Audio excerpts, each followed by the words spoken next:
Hey everybody, welcome to Assemble. I'm Matt. Great to have you here. Today, we're talking about AEW. I have watched AEW since the beginning, since it first came out, and I almost fell off from watching the product overall, kind of recently. Now, I want to talk about AEW in general with all of you because I am a fan of it.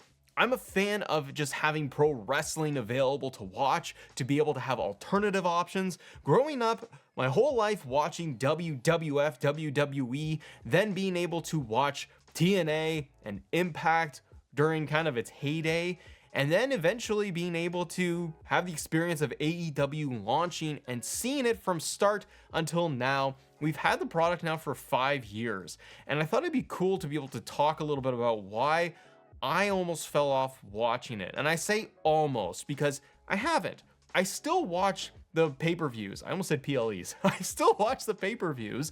I still watch Dynamite. But we've got Rampage, we've got Collision, and there are, I think, some big issues with the product overall. And if you're a die-hard AEW fan, amazing. If you're a dire WWE fan, amazing. This isn't about we're gonna talk trash and crap about why AEW is a crap product, but there are issues with it that I want to be able to discuss. There are issues with WWE as well. But this video, let's look back a little bit. When AEW was first announced and it was coming out and Tony Khan was leading the charge and still is. Tony, by the way, seemed a lot more put together, didn't he? His hair was shorter, he had the glasses, he just looked like a wrestling nerd, and it was kind of fun. It was like, cool, this nerdy billionaire is starting a wrestling company. You had the likes of Jericho coming out, you had the Bucks, the Elite, Kenny Omega, you had big name Pac showed up, you got Hangman breaking out as a new star in AEW and as a new talent. For me, a lot of the talent, not to mention Cody Rhodes, Dustin Rhodes, and so on, but for me, experiencing AEW when it first launched, I was super excited for it. The reason why was because, one, it was an alternative to WWE. In 2018, and really even before that, like I feel 2016, 17, 18, 19, and 20, and 20, I mean, we get into COVID era, but like there were years of WWE that I felt were almost borderline unwatchable as a fan. And I have watched WWE forever. Even when it has been absolute trash in my opinion, I have still tuned in to watch. And those years, right around the time of AEW coming out, was really hard to watch WWE. Storylines were crap. Endless rematches. Vince just doing random matches, stuff that didn't make sense. Character development wasn't there. There were so many issues, and it was borderline unwatchable to see WWE. So when AEW came out, I was so pumped. I thought, this is an alternative for me. This is going to expose me to different wrestlers. It's going to expose me to different styles of storytelling within wrestling. Quick, fast-paced action, being able to just experience what a new crop of talent and what a new company could do with wrestling that really seemed to have the budget, the push, the talent in there to really see what it could do. So when AEW launched on Dynamite in October of 2019, this was huge, and I remember watching it beginning to end because it's the debut episode, and I was intrigued to see who would show up, what they would do, what it would look and feel like. That is a big thing for me when it comes to wrestling, is the overall feel. And I was like, oh, is this gonna feel tiny? Is this gonna feel like a small little arena and it's gonna feel like TNA? Or is it going to feel different? It felt different. It looked different. You had the dueling tunnels. You had a different entrance. You had a different feel for the intro. You had way different talent. And again, for me, there's a lot of people that I wasn't familiar with, and I liked that a lot. I liked that there was more cursing, blood. It felt more vibrant. It felt alive. The arena was packed. That first debut episode of Dynamite also got over 1 million viewers for the show. It had me hooked. The first episode ended with Jericho, and you've got the Inner Circle being born. Jake Hager debuting on Dynamite at the end of the show, and the crowd was going electric for it. It was a big deal. You had Jon Moxley debut, attack Kenny Omega, put him through the table and all the glass going everywhere. They made the show, and again, debut episode, yes, they're going to throw everything they can at it, totally understand, but it started off with a bang, and subsequently, for that whole year and beyond that, I was hooked with AEW, and I was a big fan. Watching Dynamite every single week, wanting to get more familiar with the product, getting invested in the stories, enjoying stories like MJF versus Jericho, enjoying Hangman rise up the ranks, being able to see the Young Bucks put on some crazy matches. Cody Rhodes on Cody Island doing his story, but like they had so much stuff going on. It did, however, feel, even in the early days, a little splintered. The women's division really felt like it was on its own island. Cody felt like he was doing his own thing. TNT title, you had the heavyweight division, the tag division. They felt very like split in their own kind of sections of the show, and they didn't feel totally connected all the time, which was a critique I had of it. But I was in.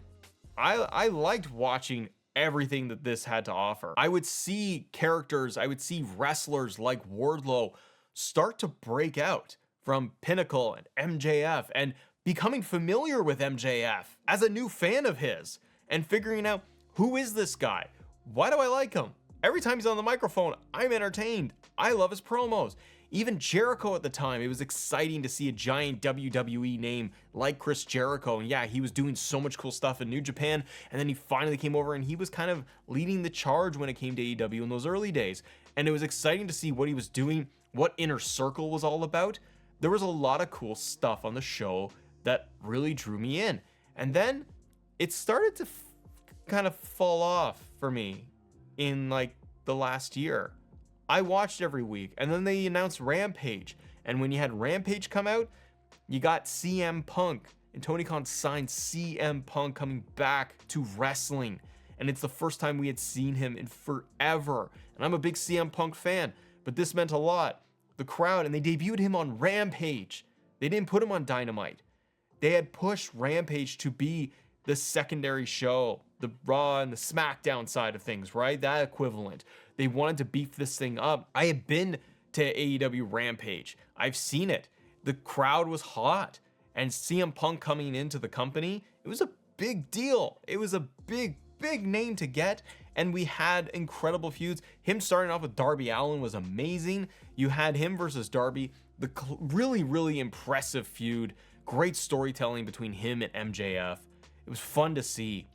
And then, and I'm not saying that it's because, Punk left and you had Brawl out and then everything took a downfall. I'm sure there are points in this where people can point in time where AEW started to maybe slip or splinter off or started to go down a little bit. And you can look at a multitude of ways of like talent versus ratings, the crowd sizes, quality of shows. Like there's endless ways to kind of cherry pick what did not work or what is not working in AEW.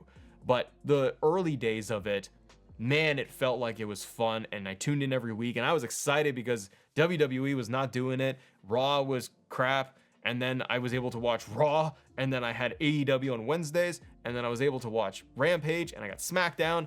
I kind of had my fill. And those early pay-per-views for AEW were fun, and I was paying for those every single month too to support it because I was really intrigued. But then I fast forward to I guess the last year, 2023 especially.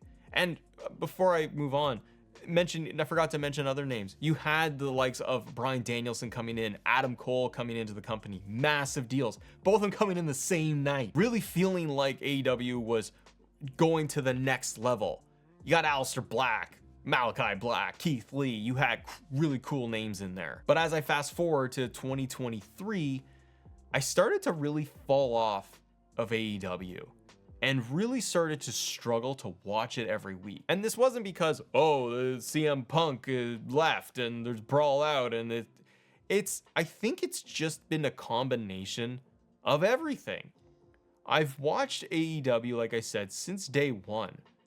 I've followed the feuds, I've followed the pay-per-views, followed the product, seen them launch Rampage, seen them launch Collision, and as we have come into 23 and 2024, I'm just not connecting with it as much. But what about you? For me, it's been a struggle for the last year and a half. And I started to wonder what it is. Why is it? Why do I feel like I am not enjoying it as much? Is it just because I'm enjoying WWE's product more in the last 12 to 18 months? Maybe, but that doesn't stop me from watching other wrestling. I still want to enjoy everything. So that's not really it, because I like having alternative options and seeing different feuds, different matchups. But I started to really try to dissect, for me, what is it? And it really starts to feel like they're not doing enough storytelling for me. That has been the big reason why I've almost fallen off of AEW, because I feel like every single week on Dynamite, every single month with pay-per-views, the pay-per-views can put on some banger matches now that you have because you have the likes of Will Ospreay and you have a talented roster. But I feel like there is a lack of storytelling overall. There are some stories, don't get me wrong, and some of them are fun. In fact, the storyline with the EVPs, the Young Bucks, like, I'm not a big Bucks fan, and I like it. I kind of do like it. I think it's interesting to see where they're going to go with it, with Okada, and see how they're going to take this up a notch and take it to the next level, and can they land it with this fun storyline that they're doing. But for me, it's felt like it's just lacked that sizzle, that special feeling. And it's sad to see that, you know, there's endless pictures online of the crowd sizes going down. And again, when I go back and I look at AEW Dynamite first episode and first year, the arenas are full, crowds are hot, big names, a lot of fun happening, the crowd is energized. And as I watch Dynamite now, crowds are small, not a lot of enthusiasm, returning to the same markets all the time.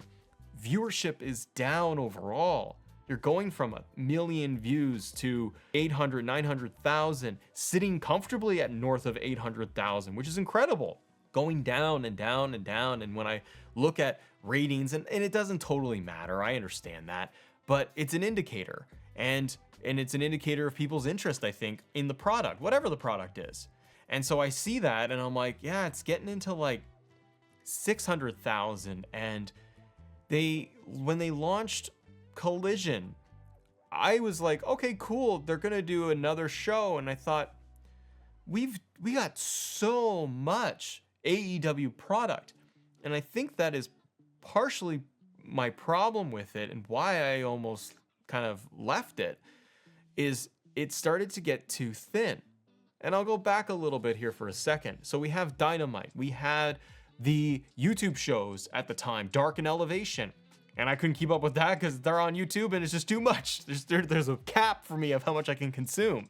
But you had Dynamite, AEW, Dark and Elevation, Rampage, then you had Collision. And when Rampage numbers started to really go in the tank, it really did feel like WWE's version of Velocity. Like, it really started to feel like a third brand. Like, the stories didn't really happen on Rampage. There wasn't anything of consequence there. You weren't really going to see any of the large names from Dynamite showing up on Rampage. They got rid of Dark and Elevation, started reducing the time. Rampage became that extra show. So then they launched Collision. And I was not really a fan of them launching Collision. Now, and it was really, really a mess if you remember the launch of Collision, because the marketing was all over the place. We didn't know if CM Punk was going to come back. It was a big headlining name that they wanted to kind of anchor with the show, as we know. And so I'm like, well, I'm going to give it a chance. Maybe this is going to be their shot to be able to take 2 hours of Dynamite, and you got 2 hours of Collision happening, and you also got Rampage in there too, and Ring of Honor as well. So when Collision launched, I was giving it a shot. Once again, excitement level is up for me. Felt intrigued, liked the roster, kind of felt like they were doing a brand split. Wasn't really clear, but now I had 2 pretty good shows, and very quickly, Collision just kind of fell off. And it's also time of the shows. They're on really late. And I say really late, but I'm an old man, but they're on late. And it started to very quickly show that not a ton of intriguing stuff was happening on Collision. It was still happening on Dynamite as the primary show. So one of the issues I've had with AEW as a product is Tony Khan splintering off the product into so many directions, over bloating the roster too, as I look at it all, feeling like they signed anybody and everybody they could, especially in the early days, making that roster huge. Only recently have we seen or heard of a couple of talents leaving AEW. Some, their contracts are just up, they don't renew. Some are just let go. But in large part, Tony Khan keeping everybody. And great, keep people employed. I'm all for it. People get TV time, people get to wrestle and do their jobs. Amazing. But the roster is so big. And the additional shows they put on didn't feel like they were doing more other than just offering more wrestling. But seeing the ratings and seeing my own personal interest in it, it starts to go down, and I wonder if other wrestling fans feel the same way. Because I started to notice that I was skipping Dynamite like 1 week, the next week, and then certain things bring me back in, like watching Swerve and the rise of Swerve Strickland and becoming world champion is incredible, and I love Swerve. But I see like the women's division, and they brought in Mercedes, and I'm like, okay, cool, Sasha Banks, let's see what she can do. She's still injured, or has been injured, and she's gonna have her first match coming soon, but you brought her in, and it's just segment after segment and promo after promo with nothing. There's nothing there, and it doesn't feel special. So I've almost fallen off because I think a lot of lack of direction is a big thing, and getting bored of just seeing endless matches that have no vested direction where they're going. For the large part, it's not always the case. We're not seeing the AEW audience grow. We're seeing it shrink. But what do you think? Did you almost fall off from AEW like I did? I'm still watching. I still try to tune in almost every week, but I am actually down to like just watching Dynamite, because the rest, I don't feel like there's any big consequence there. What do you think they need to do? How do you improve it? How do you get back to when AEW felt like it was on fire and hot and it was almost must see? Or maybe you still watch all the time, and that's awesome. But let me know in the comments below. I'd love to know what you think. Just my 2 cents on the whole thing. Have a great day, and if you guys enjoy videos like this, click right here because we have more WWE and we'll have more AEW content coming at you. Have a great day. See ya.